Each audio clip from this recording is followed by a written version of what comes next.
Deux sujets très forts, l'immigration dans Valeurs Actuelles et Lubrizol, donc à Rouen. On a beaucoup vu, beaucoup entendu Emmanuel Macron ces derniers jours. Il faut avoir un peu de mémoire. Après le grand débat consécutif à la crise des Gilets jaunes, Emmanuel Macron avait dit, acte 2 du quinquennat, je vais prendre du recul, de la distance, de la hauteur.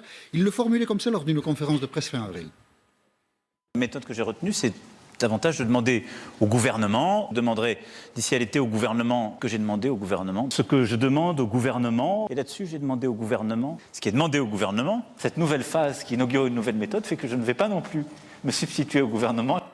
Et puis en fait, ces dispositions, bonnes ou mauvaises, je ne sais pas, ont vite disparu. Emmanuel Macron est en première ligne sur pratiquement tous les sujets. On l'a vu à Mayotte, on l'a vu à La Réunion, on a vu Emmanuel Macron au Centre européen du judaïsme, on l'a vu donc à Rouen, et puis vous le disiez, il s'exprime aussi dans Valeurs Actuelles, donc Emmanuel Macron est partout. Et dans Valeurs Actuelles, il parle immigration. Il parle immigration, il redit ce qu'il a tout le temps dit, il faut accroître la lutte contre l'immigration illégale, il faut lutter contre les dérives de l'aide médicale d'État, pas de nouvelles lois sur le voile, rien de neuf dans l'interview. La seule chose qui est neuve, c'est qu'il s'adresse à Valeurs Actuelles. Valeurs Actuelles, c'est un hebdomadaire un peu atypique dans le paysage médiatique français. Je vous montrer quelques-unes des semaines précédentes.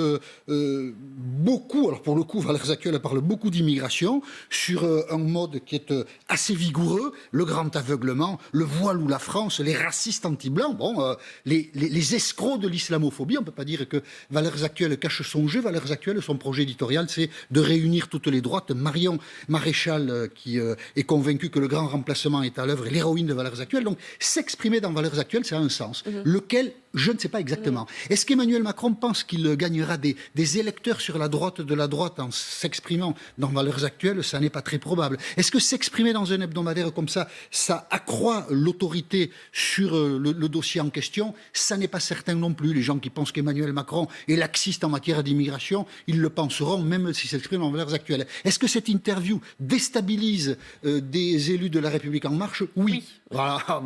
Cherchez le bénéfice. Voilà, on ne comprend pas toujours la politique. Bon, et puis à Rouen, aucune annonce non plus, mais il est allé à la rencontre. Alors Rouen, il y est allé avec un message, l'État n'a pas été défaillant, ce qui n'est d'ailleurs pas faux, parce que à part des erreurs de communication, on ne repère pas de défaillance de l'État, mais il a pu mesurer là combien les Rouennais étaient meurtris par ce qui s'était passé. Quelques extraits. En tant que Rouennais, on est quand même dans des endroits très exposés. Moi, j'habite à Saint-Sever, j'ai jamais entendu les alarmes.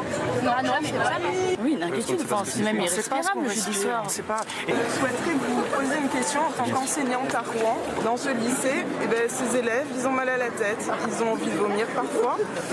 Et ça depuis Lubrizol. Voilà, j'ai voté pour vous, je ne voterai plus pour vous à l'avenir.